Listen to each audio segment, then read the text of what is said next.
अस्सलामुअलैकुम class 6 students, हम chapter number 1 complete कर चुके हैं. Hopefully you have completed your work is well.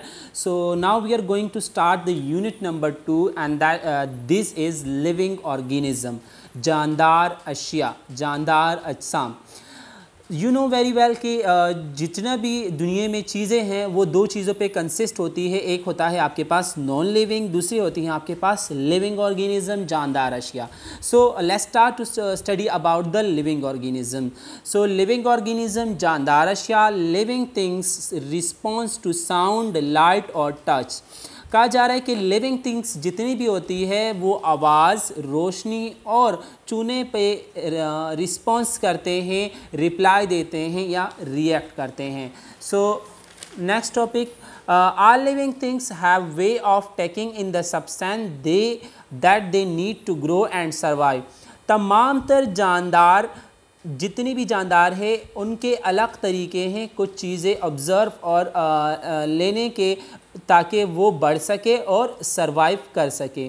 They response to sound, ये साउंड पे रिस्पॉन्स करते हैं. लाइट और टच, लाइट पे, रोशनी पे, टच और टच करने पे. दे रिसीव इंफॉर्मेशन, ये मालूमात हासिल करते हैं. अबाउट द वर्ल्ड, दुनिया के बारे में. अराउंड देम, इनके इर्द गिर्द. In different way such by hearing, seeing, smelling और सेंसिंग. सुनने, देखने, सूंघने और महसूस करने की वजह से. All living things reproduce, that is they make copies of themselves by a process called reproduction. तमाम तर जानदार अपनी कॉपीज़ प्रोड्यूस करते हैं, बनाते हैं, जिनको हम जिस प्रोसेस को हम कहते हैं रिप्रोडक्शन. उर्दू में हम इसको कहते हैं तौलीद. सेल. सो सबसे पहले हम सेल के बारे में पढ़ेंगे क्योंकि ये बेसिक यूनिट है. सो हम लिविंग ऑर्गेनिज्म के सेल्स के बारे में पढ़ेंगे. All plants, animals and other living things are made up of cell. तमाम तर पौधे, जानवर सेल से बने हुए हैं. सेल को हम उर्दू में बोलते हैं खुलिया. Cell are living things that feed, reproduce and respond or react to their surrounding. Cell जानदार चीज़ है जो कि बढ़ता है और रिप्रोड्यूस पैदा करता है, रिस्पॉन्स देता है, रिएक्ट करता है अपने इर्द गिर्द के माहौल को. Some living things are made up of just one cell, unicellular. कुछ जानदार ऐसे भी हैं जो सिर्फ़ और सिर्फ एक ही सेल पे कंसिस्ट होते हैं, जिनको हम यूनिसेल्युलर, उर्दू में यक खलवी कहते हैं. But in the human body there are million of cells. Multicellular cells are the building block of all living things. जबकि इंसान की जिस्म में और बाकी जानवर जो हमें आम आँख से नज़र आते हैं उनमें कई मिलियंस सेल्स होते हैं जो कि जिसकी वजह से उन्हें हम मल्टी सेलुलर कहते हैं. मल्टी सेलुलर मतलब बहुत सारे. So cells are the building block of all living things. Cell जो है वो आपके पास किसी भी जानवर की बॉडी का जिसमें मल्टी सेलुलर बॉडीज़ होती हैं उनका ब्लॉक टाइप होता है. जैसे बिल्डिंग में ब्लॉक्स होते हैं, ब्लॉक बेसिक यूनिट होता है. ब्लॉक्स जाके रूम्स बनाते हैं, फिर जाके एक आपके पास एक घर बनता है, देन आप बिल्डिंग बनती है. सो इट्स लाइक दिस के सेल होते हैं, दैन टिश्यूज़ होते हैं, ऑर्गन्स बनते हैं, फिर बॉडी पार्ट्स बनते हैं. तो ये तमाम तर जो उसकी बेसिक यूनिट है वो सेल से स्टार्ट होती है. सो ये आपको एक दिया हुआ है अमेबा की पिक्चर. ये है आपके पास यूनिसेल्युलर यानी यकखलवी. ये सिर्फ यूनिसेल्युलर होता है इसकी वजह से, और ये यूनिसेल्युलर होने के बावजूद ये रिप्रोड्यूस भी करता है और इसके अलावा ये फीड भी होता है और रिस्पॉन्स भी करता है. सो अब हम पढ़ेंगे सेल स्ट्रक्चर के सेल होता कैसे है. Nearly all cell have the same basic structure. जितनी भी सेल हैं करीब तर उनके जो साख्त होती है, उनके जो स्ट्रक्चर्स होते हैं वो सेम ही होते हैं. All cell have a round or oval nucleus surrounded by a jelly like substance called cytoplasm. ये मुझे यहाँ पे एनिमल सेल दिया हुआ है, इसमें साइटोप्लाज्म ये जेली नुमा आपके पास दिखाई दे रहा है सब्सटेंस है, इसको हम साइटोप्लाज्म कहते हैं. So both of which are enclose within a very thin skin known as a cell membrane. और बहुत ही थिन स्किन के साथ ये क्लोज होता है जिसको हम कहते हैं cell membrane. So The cytoplasm contain a large number of important substances such as oil, droplets, starch, grain, water, salts and auxiliary matters। और सेल में जो साइटोप्लाज्म होता है उसमें बहुत सारे कंटेंट्स होते हैं, जैसे आपके पास वाटर हो गया, ऑयल हो गए, ऑयल ड्रॉपलेट्स हो गए, स्टार्च हो गया, सॉल्ट हो गई और बहुत सारे मेटर्स हैं। The cytoplasm also contains a tiny living structure called organelles which perform important function such as respiration, excretion etc for the cell.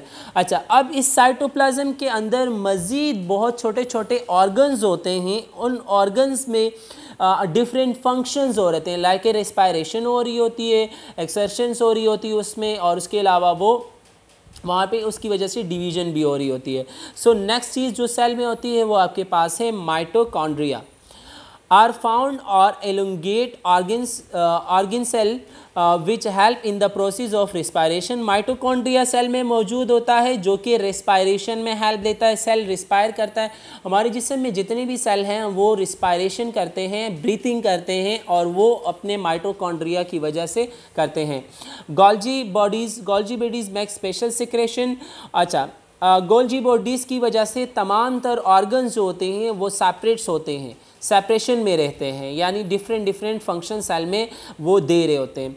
Chloroplast in a plant cell trap the sunlight energy needed for the photosynthesis. Chloroplast जो है ये plant cell में पाया जाता है सिर्फ और सिर्फ, और इसकी वजह से प्लांट्स जो हैं वो फोटोसिंथेसिस यानी अपनी ग़िज़ा खुद बनाते हैं। फोटोसिंथेसिस का अमल जो होता है प्लांट में क्लोरोप्लास्ट की वजह से होता है। A vacuole is the space filled with fluid in the cytoplasm of cell। और vacuole एक स्पेस होती है completely, ये आपके पास दी हुई ये वाइट कलर की।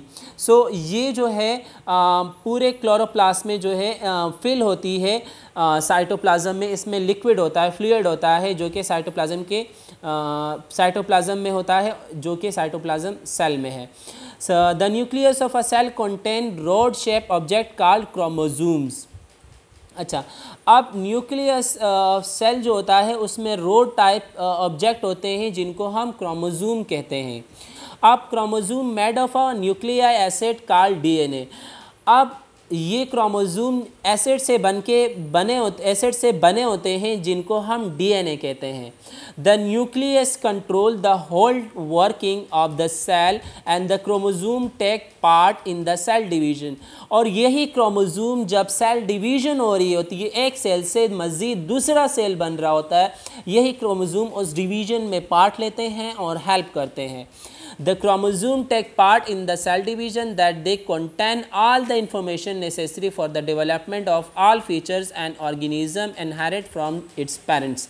So ये जो DNA होता है क्रोमोसोम में, इसकी वजह से किसी भी एनिमल्स और प्लांट्स का DNA बनता है जो कि इसके पेरेंट्स से इसके इनहेरिट में होता है। फॉर एग्जांपल, अगर कोई भी ऑफस्प्रिंग प्लांट्स की है या फिर एनिमल की है तो उसके जो कैरेक्टरिस्टिक पेरेंट्स में जाएंगे तो वो अकॉर्डिंग टू उसके डीएनए होंगे। सो ये आपके पास So hope you student you have got the cell structure and what we cell। So आपने क्या करना है कि अपना टाइटल पेज इस चैप्टर का बनाना है और उसके लिए आपने इन डायग्राम, अमीबा की डायग्राम है और आपके फर्स्ट पेज पे भी कुछ डायग्राम्स बनी हुई है वो आपने करनी है। सो और उसके साथ आपने 1 पेज राइटिंग जो कि आपका राइटिंग पेज होगा वो आपने लिखना है और उसके अलावा आपने ये स्कूल में सैटरडे को सबमिट करवाना है। सो होप हम मिलेंगे नेक्स्ट लेक्चर के साथ जो कि एनिमल्स और प्लांट सेल होगा। Hope you got better. Thank you so much.